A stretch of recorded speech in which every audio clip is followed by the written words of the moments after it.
Welcome back to Turning Hard Times into Good Times. I'm your host, Jay Taylor. Really pleased to have Quinton Hennigh with me once again, and he's here today to talk about Eskay Mining.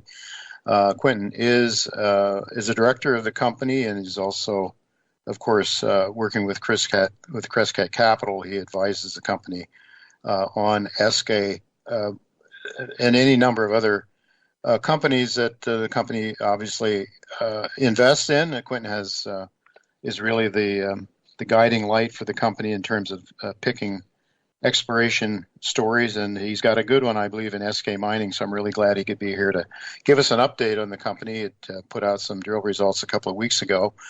It's trading at around $2.04 in U.S. money. I just saw on the screen, 162.5 million shares that would give it a market capitalization of around $325 million.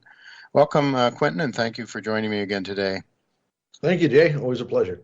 It's always good to have you with me. And I would like to refer to a Crescat Gets Active video that you did along with Tavi Costa and Kevin Smith. You named Eskay Mining as one of three investments in Crescat's portfolio that you believe has the potential that it may be potentially on the verge of replicating, or at least having great success that could possibly rival the financial success that investors in Great Bear enjoyed. And on their Dixie project, they just sold that project to Kinross for $29 a share in Canadian money. I guess it's about a $1.7 billion Canadian dollar sale, a big asset, obviously, a find a couple of years ago. The company was selling for pennies. We were fortunate enough to pick it up in our newsletter, and I'm confident that there's going to be a number of others that you've steered our way for sure, and Eskay is one of them.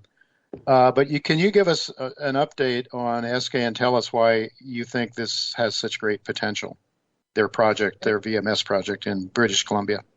Certainly, absolutely. Look, it's a pretty easy story to kind of to wrap one's mind around, because the company holds nearly 526 square kilometers and all of which is highly prospective for these VMS deposits.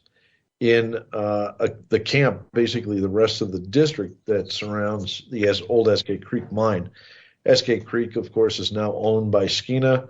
They're advancing the existing resource, which is basically the materials that were left behind by Barrick and other new deposits they've found recently through drilling. It's a great story. What Skeena has, a little over 5 million ounces, if I remember right. Wow.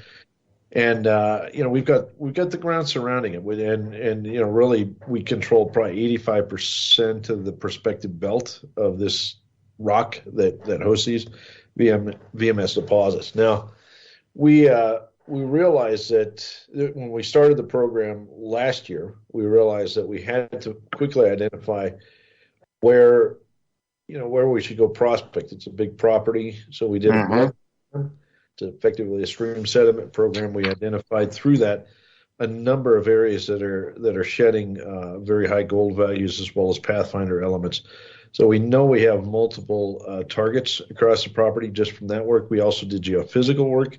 In particular, we did what's called SkyTem. It's an airborne electromagnetic survey that's conducted to look for basically buried sulfide occurrences in the ground. And we've identified numerous targets, many targets.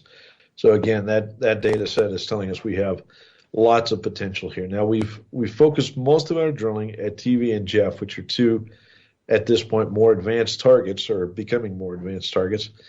But it's not to say we don't have a lot of other targets around us. We did test some of the other targets with a first pass drill program this year. We did a little drilling down around C10 and Vermilion.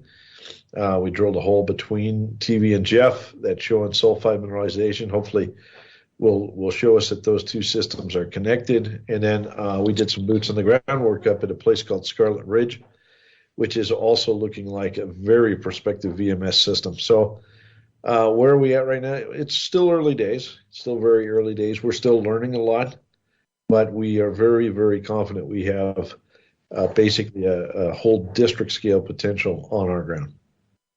As I'm looking at the map, the property map, and I think this was taken from the company's website that was their presentation, corporate presentation, is along July or so.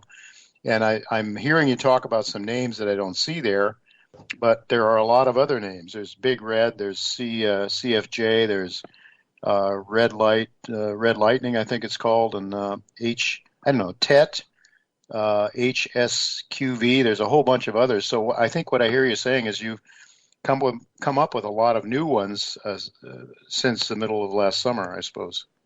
That's correct, yes. And some of those new ones have been identified through the work that I just described, the geophysical work. Like we have a large inventory of targets to test. And the other one to not forget about is this Siblulu area, which is on strike with the Skeena resource. It's a little bit further to the south or southwest along the west limb of the Eskay anticline. And at Siblulu, there's been quite a bit of drilling in the past that's identified significant deposits down there. We didn't test those this year because we anticipate putting the road in. This road that Seabridge is building that comes across the property will go right by Siblulu. So we're actually waiting for that road to go in, so we have a bit better economics around drilling that area. In other words, it'll be road accessible next year. So it's just astounding. Like to put it in perspective, these precious mineral-rich VMS deposits. These when Eskay Creek was found back in the late 1980s, 89, I believe it was. It was just an absolute jaw-dropping discovery, hole 109, which, in retrospect, it was drilled more or less subparallel to the ore body. It returned, something stupendous, like over 100 meters of over an ounce per ton or something. But these are exceptionally high-grade deposits, yes. And we're starting to see some of that in the drilling we're doing at TV and Jeff. The drilling, what we've determined is that the current footprint that we've drilled at TV and Jeff, the mineralization is actually hosted in stratigraphy and layers that's lower than the Eskay Creek deposit. Okay, so we're down in the lower Hazelton group and the Betty Creek formation and so forth. But as we make our way up section, we anticipate we are seeing more and more, and we anticipate finding mineralization all the way up section to that critical Eskay boundary. But nonetheless, we're finding a stacked VMS system at TV and Jeff. At TV, we've got at least 2 stockwork zones with an overlying VMS, and they appear very, very extensive. We've basically haven't closed them off in any direction. We're starting to see some really nice grades. Some of the massive sulfide that we saw here in release results from about 2 weeks ago was hitting over a kilogram silver per ton. And I think the gold equivalency was like 16 grams gold equivalent per ton. Wow. Yeah. So, beautiful. These great grades. Yeah. I think to get a sense of the scale of this thing, you mentioned that the TV and Jeff, you've had the sense that they could very well be linked together. Give our listeners a sense of the distance between those two. I mean, we're talking about a few kilometers, aren't we? Yeah, there's about 2 kilometers between those two systems, and we do have one hole now that tagged some nice-looking sulfide stockwork, similar to what we've seen at both TV and Jeff. In an area it's somewhat to the north of TV. It's probably about a third of the way from TV up to Jeff. But there's the geophysical evidence, the SkyTem data we have in that area shows that not only do those two systems likely connect, but there's a corridor of about 6 kilometers along that side of the east side of the Eskay anticline that looks like it's likely hosting sulfide mineralization. So, next year is going to be a big year again for us. We anticipate this year we got a little under 24,000 meters done. We're going to hit it hard next year. We're going to try to get over that 30,000 meter mark, which is what we targeted this year. Hopefully we can get an earlier start, and the snow gives us a little bit longer window next season. But lots and lots to follow up here. This thing in terms of footprint. The original Eskay mine had a length of, say, about a kilometer. and a width of about, a few hundred meters, like 300 or 400 meters. So, to see a system down there at TVGF that's maybe 6 kilometers long is really encouraging. Mm-hmm. So your last news release that went out, some assays came out. It didn't seem the market was terribly excited about the results, even though, as you pointed out, I think something like 90% of the drill holes showed good mineralization.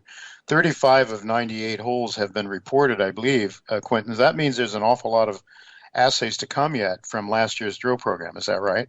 That's right. There's 63 holes in the queue, so we're going to have news well into 2022. We'll probably have another news release sometime in early to mid-January.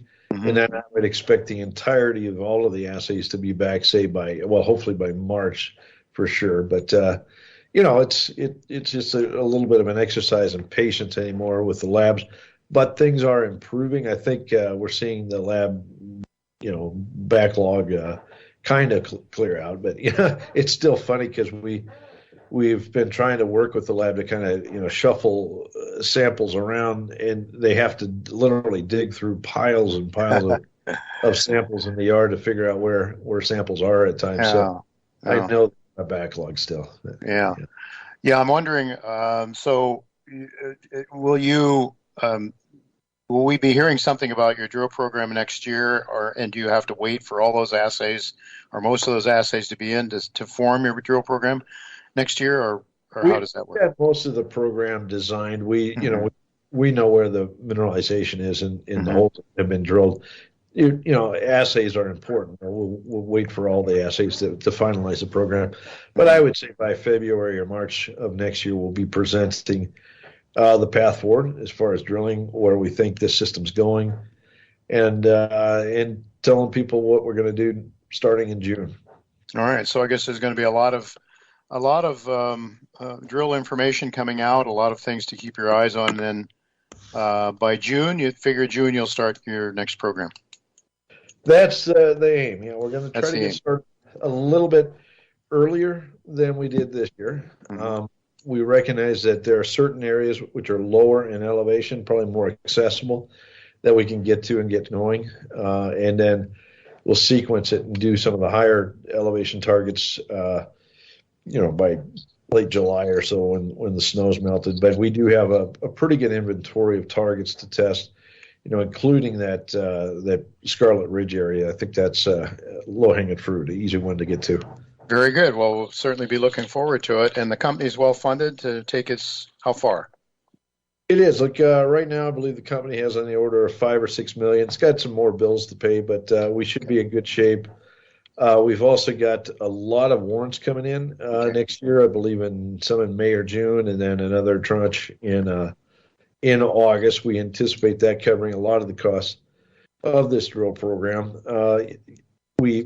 We also have, as you know, we've got a package of warrants in the hands of Eric Sprott. We did a transaction with him earlier this year, so those warrants might even come into play. But we're in reasonably good shape. We're not worried too much about money right now. Okay, well, I'll have to leave it go at that, Quinton. Thank you so much for your time again and for explaining the program. Eskay Creek, a very exciting story. Thank you for sharing that with us. Thanks, Jay.